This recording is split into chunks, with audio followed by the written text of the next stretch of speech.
अस्सलामुअलैकुम dear student and teacher. जो मुझे सुन रहे हैं, मुझे पता है कि अभी आप लोगों को पता है कि टीचिंग लाइसेंस का जो टेस्ट अभी होने जा रहा है उसका जो हमने लेक्चर पहले भी अपलोड कर दिया। फर्स्ट हमारा लेक्चर अपलोड हो गया है उसमें। तो अब हमारा जो यहाँ पर है वो दूसरा लेक्चर अपलोड करें। पहले में हमने सब जस्ट इंट्रो पढ़ा था। जस्ट हमने यही बताया था कि CRQs और MRQs में क्या फ़र्क होता है, CRQs कैसे लिखने, किस तरीके से लिखने।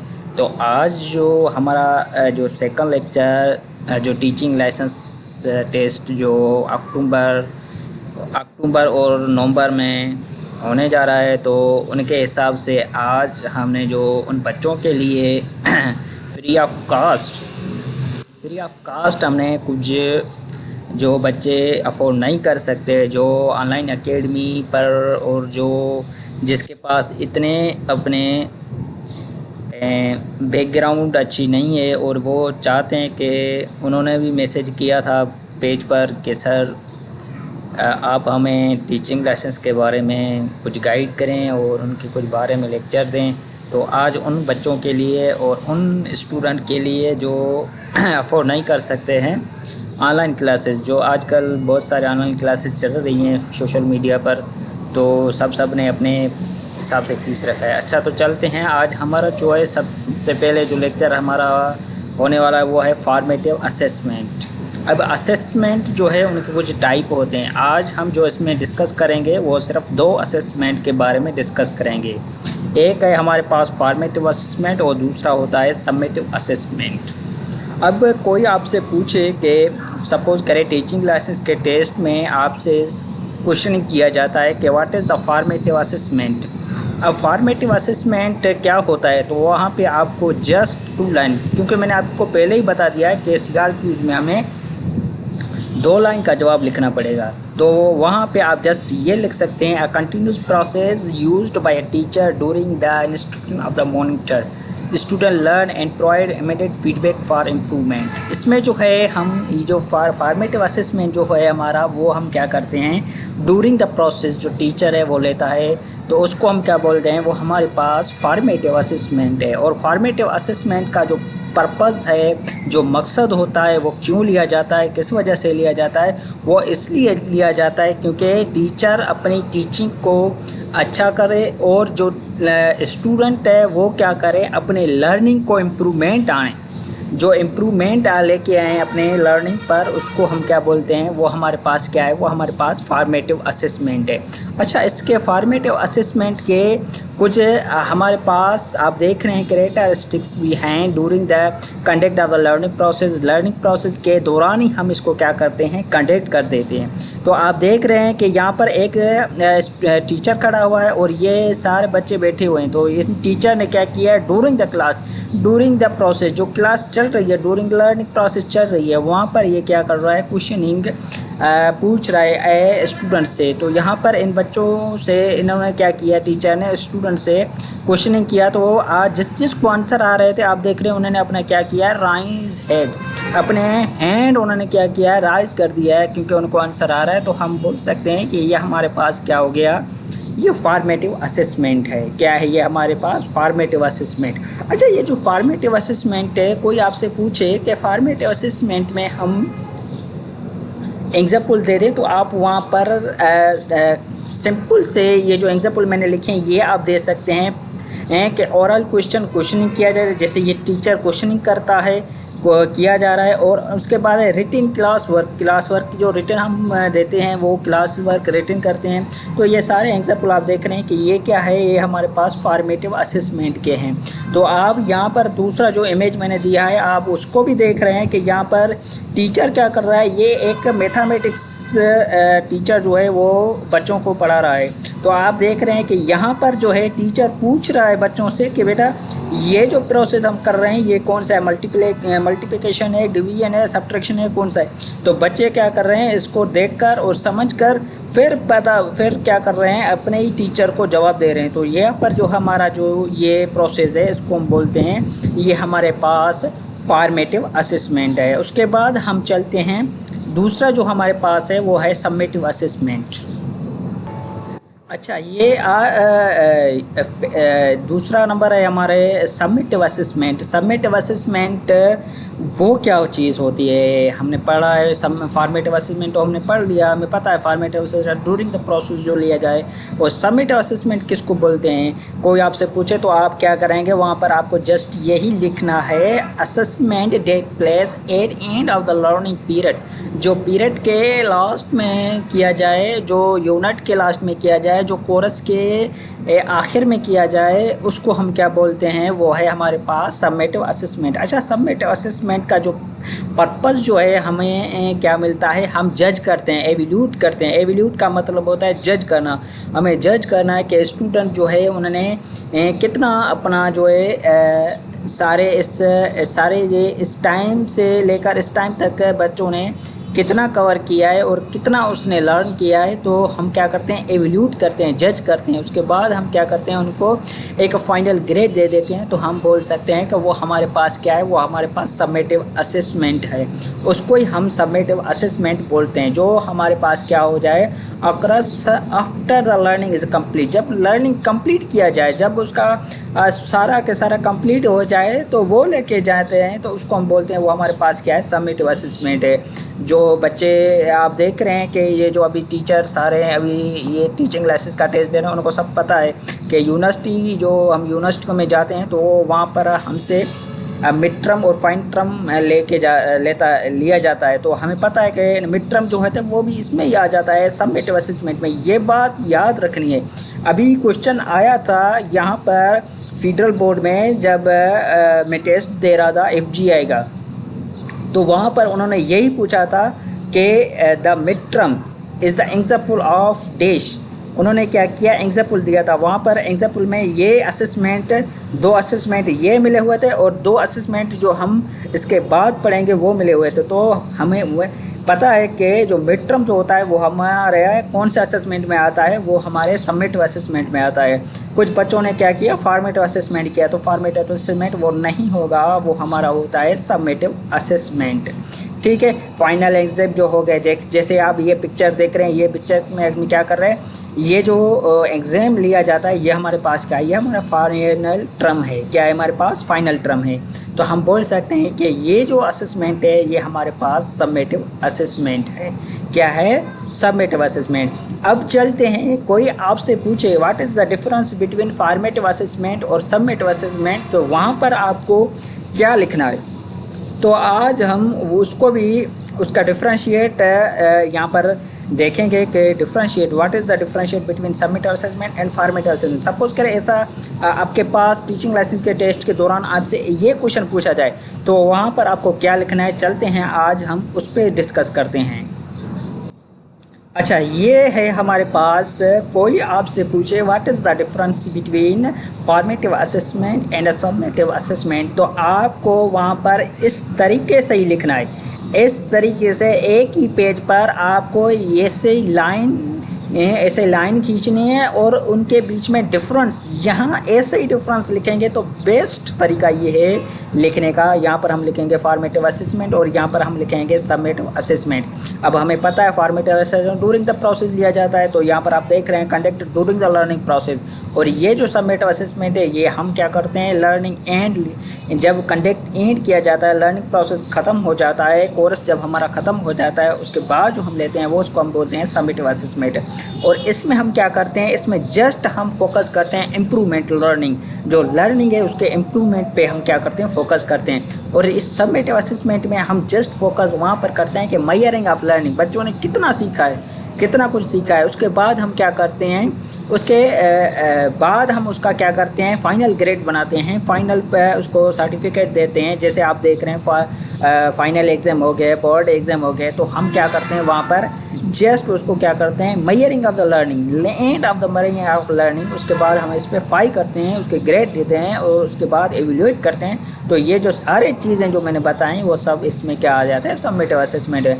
और फॉर्मेटिव असेसमेंट में ये सारे चीज़ें जो है वो फॉर्मेटिव असेसमेंट में आ जाते हैं। जैसे आप देख रहे हैं क्वाइज जो क्यूज़ हम लेते हैं, जो टेस्ट हो गया, डिस्कशन जो करते हैं बच्चों के साथ, जो क्वेश्चनिंग वगैरह किया जाता है, तो वो हमारे पास क्या होता है, वो हमारे पास फॉर्मेटिव असेसमेंट होता है।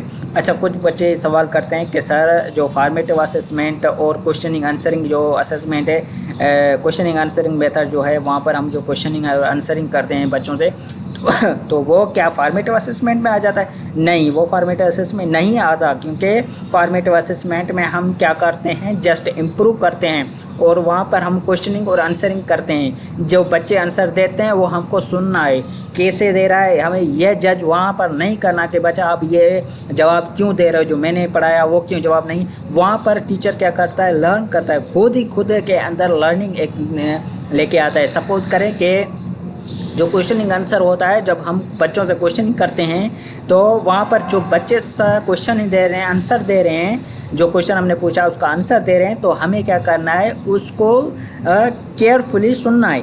भले वो गलत ही बताए, सही बताए, हमें क्या करना है, उसको सुनना है और उसके बाद हमें क्या करना है, उसको बताना है कि बेटा आप ये जो आंसर दे रहे हैं, इसका आंसर आपका इतना परसेंटेज सही जा रहा है, इतना परसेंटेज आपका गलत जा रहा है। तो वहाँ पर वो क्वेश्चन आंसर इंशाल्लाह हम उस पर भी डिस्कस करेंगे, उस पर लेक्चर बनाएंगे। तो जस्ट मेरे दिमाग में आ गया तो मैंने आप लोगों को बता दिया है। अब चलते हैं, इसके मैंने कुछ CRQs बनाए हैं, आपको वहाँ पर ज़रूर देखने हैं इसके CRQs कैसे होते हैं और किस तरीके से CRQs आते हैं। तो हम चलते हैं अब CRQs पर। अच्छा, यहाँ पर आप देख रहे हैं कि जो CRQs हैं वो मैंने जो बनाए हैं अपनी तरफ से, तो CRQs कुछ इस तरीके से बनते हैं। आप देख रहे हैं कि जो क्वेश्चन नंबर 1 में मैंने जो CRQs बनाया, वहाँ पर लिखा है what are the 2 keys assessment a teacher should use in the class. कौन से 2 असेसमेंट होते हैं जो टीचर को यूज़ करना पड़ते हैं क्लास के दौरान, क्लास के अंदर। What is the difference between formative assessment and summative assessment, जो मैंने आपको बताया वही देख रहे हैं कि यहाँ पर क्वेश्चन आ गया। तो आप बोल सकते हैं कि there are 2 keys of the assessment which teacher are used in class. One of the is formative assessment and second is a summative assessment. अच्छा, यहाँ पर आप देख रहे हैं कि मैंने आपको डिफरेंशिएट भी बताया है। यहाँ पर देख रहे हैं कि फॉर्मेटिव असेसमेंट और सबमेटिव असेसमेंट के दौरान दोनों के बीच में मैंने डिफरेंस भी बताया। Formative assessment on the going process जो होता है during the lesson to check the understanding guide teaching, जो टीचिंग के तरीके से गाइड किया जाए। It give a feedback immediately from the students, जो स्टूडेंट के साथ जो फीडबैक लिया जाता है उसको हम क्या बोलते हैं, वो हमारे पास फॉर्मेटिव असेसमेंट है। और दूसरा जो है हमारे पास summative assessment, it conduct end of the term, जो लास्ट में जो टर्म हो जाता है, जो लास्टिंग लर्निंग अचीवमेंट हो जाते हैं, उसके बाद जो हम कंडक्ट करते हैं एग्ज़ाम, उसको हम बोलते हैं, वो हमारे पास क्या है, सबमेटिव असेसमेंट है। फॉर्मेटिव असेसमेंट के ये आप देख रहे हैं, ये एग्जाम्पल हैं, क्यूजेज, शॉर्ट क्यूजेज हो गए, एक्स्ट्रा स्लिप्स हो गए, ये क्या है हमारे पास, ये फॉर्मेटिव है। और सबमेटिव असेसमेंट के जो कि यूनिट टेस्ट लिया जाएगा और सपोज करें फाइनल एग्जाम आ गए, and of the term of project, किसी को लास्ट में आपने प्रोजेक्ट मिल गया, तो जैसे यूनिवर्सिटी में प्रोजेक्ट दे देते हैं, तो वो हमारे पास क्या आ गया, ये हमारे पास सबमेटिव असेसमेंट है। तो इस तरीके से CRQs आ सकते हैं आप लोगों को। अभी हम चलते हैं क्वेश्चन नंबर 2 पर, तो वहाँ पर CRQs कैसे हैं, अब हम वहाँ पर चल रहे हैं, डिस्कस करेंगे। अच्छा, तो उसके बाद दूसरा हमारा जो CRQs है वो है how should you use formative assessment in class. आप किस तरीके से फॉर्मेटिव असेसमेंट को क्लास में यूज़ कर सकते हैं। व्हाट इज़ इट्स इम्पॉर्टेंट, और इसके इम्पॉर्टेंस क्या हैं, किस तरीके से। तो आपको वहाँ पर शॉर्टली यही कुछ लिखना है। I would use a formative assessment bye checking a student understanding during the lesson through the quick and interview method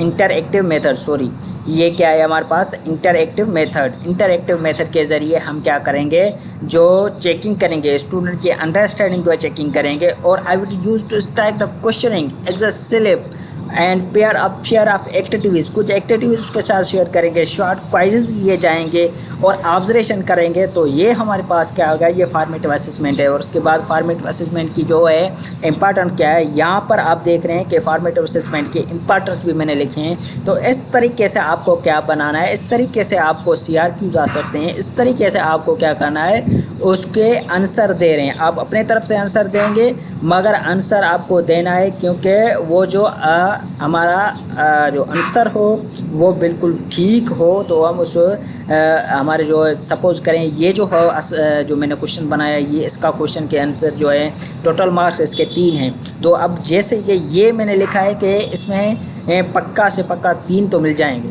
क्योंकि जो इसका फॉर्मेटिव असेसमेंट के जो प्रोसेस है वो क्यों यूज़ करते हैं वो मैंने सारा लिखा है, उसके इंपॉर्टेंस भी लिखे हैं। और अगर आप अपनी तरफ से लिखेंगे तो शायद आपको 1.5 या 1 ये मिल सकते हैं मार्क्स, क्योंकि 3 मार्क्स अगर इस पर होएं, मैं नहीं बोला कि अभी 3 मार्क्स हो गए, क्या पता 3 मार्क्स रखें, 2 मार्क्स रखें, 1 मार्क्स रखें, वो उन टीचिंग लाइसेंस के IBA का मर्जी है, वो कितना भी रख सकते हैं। एक क्वेश्चन पे कितने मार्क्स रख रहे हैं और इतने दूसरे क्वेश्चन पर कितने मार्क्स रख रहे हैं। तो अब हम चल रहे हैं क्वेश्चन नंबर 3 पर। अच्छा, क्वेश्चन नंबर 3 क्या है हमारे पास? क्वेश्चन नंबर 3 है, what is the importance of formative assessment in a teaching. अच्छा, टीचिंग में फॉर्मेटिव असेसमेंट के इम्पॉर्टेंस क्या हैं? देखिए वही क्वेश्चन है, क्वेश्चन बस ये क्या कर रहे हैं, घुमा रहे हैं। जहाँ पर सबमिटिव असेसमेंट है वहाँ पर ये फॉर्मेटिव असेसमेंट, इस तरीके से क्या है आपको क्वेश्चन आ सकते हैं। आप इसका आंसर देख रहे हैं कि it is assessment conduct during the teaching. हम क्या करते हैं, ड्यूरिंग द टीचिंग लिए जाते हैं, और सबमिटिव असेसमेंट वो आखिर में लिया जाता है। तो इस तरीके से हमें क्या करना है, उसके आंसर वगैरह लिखने हैं। अब चल रहे हैं हम क्वेश्चन नंबर 4 पर, देख रहे हैं क्वेश्चन नंबर 4, वो उसके CRQs किस तरीके से बन सकते हैं। ये जस्ट आपको मैं व्यू दे रहा हूँ कि असेसमेंट जो CRQs हैं वो इस तरीके से आ सकते हैं। आप ये भी आंसर याद कर सकते हैं, क्योंकि ये आंसर परफेक्ट है। अच्छा, उसके बाद हम देख रहे हैं कि how should you use submissive assessment in class. आपको सबमिटिव असेसमेंट किस तरीके से आप यूज़ कर सकते हैं क्लास में, और कौन से चीज़ें जो आप सबमिटिव असेसमेंट के तरीके से यूज़ करेंगे क्लास में। तो ये आंसर आप देख रहे हैं कि ये जो लिखा हुआ है, आप would use submissive assessment and of the term के लास्ट में लिया जाएगा। और उसके बाद हम क्या करेंगे, एवल्यूट करेंगे, जज करेंगे स्टूडेंट की ओवर ऑफ लर्निंग, जितना वो उसने सीखा है। उसके बाद हम क्या करेंगे, उसको जो है हम प्रोजेक्ट और उसके जो उसका प्रोटोफॉल्स बनाना है, और उसके बाद उसकी प्रेजेंटेशन भी देखनी है कि उसने कितना सीखा है। और फाइनल के बाद हम क्या करेंगे, उसके जो है उसके बाद हम उसको क्या करेंगे, प्रमोशन देंगे या सर्टिफिकेट उसके बाद दिया जाता है। इसका सारे चीज़ें सबमिटिव असेसमेंट में होते हैं। अब क्वेश्चन नंबर 5 देख रहे हैं। अच्छा, अब क्वेश्चन नंबर 5 में, what is the importance of submissive assessment in class. ये सारे चीज़ें सेम टू सेम है, बस क्या करना है, अगर आपका जो टॉपिक क्लियर है, अगर आपने उसको अच्छे तरीके से समझा है, तो आप ये सारे के सारे आंसर आप खुद लिख सकते हैं। ये सारे जो आंसर मैंने लिखे हैं, इसको आपको पढ़ने की ज़रूरत ही नहीं पड़ेगी, क्योंकि आप जब समझ जाएंगे एक चीज़, आपको एक बार समझ गए तो वो उसको आप क्या खुद ही बार बार उसको आप अपने तरीके से, अपनी वे से भी लिख सकते हैं। जैसे कि मैंने ये सारे लिखे हैं, आप यहाँ से भी हेल्प ले सकते हैं। इसको भी आप अपने कुछ इसके पॉइंट भी अपने आप अपने जो नोट्स बनाते हैं उसमें यूज़ कर सकते हैं कि इसके इम्पोर्टेंस क्या है सबमिटिव असेसमेंट के क्लास में। तो ये हमारे आज का लेक्चर था। मुझे यकीन है आप लोगों को ये लेक्चर अच्छा लगा होगा और समझ में भी आ गया है। अगर जिसको भी समझ में नहीं आया है तो वो को नीचे कमेंट कर सकता है। अगर कोई बच्चा बोल रहा है कि सर यहाँ से बेसिक से शुरू करें, तो इंशाल्लाह हम बेसिक से भी शुरू करेंगे, मगर आपको क्या करना है, यहाँ पर नीचे कमेंट ज़रूर करना है। कमेंट में आपको बताना है कि ये जो लेक्चर मैं देने जा रहा हूँ कि मेरे हिसाब से जितना मुझसे हो रहा है मैं आप लोगों के लिए कर रहा हूँ। अगर आपको पसंद नहीं आ रहे हैं तो आप वो भी बता सकते हैं। अगर कोई और इशू है कि मेरे टीचिंग में, तो आप वो भी मुझे बता सकते हैं। इंशाल्लाह मैं कोशिश करूँगा कि उसको बेटर से बेटर करूँगा, ठीक है।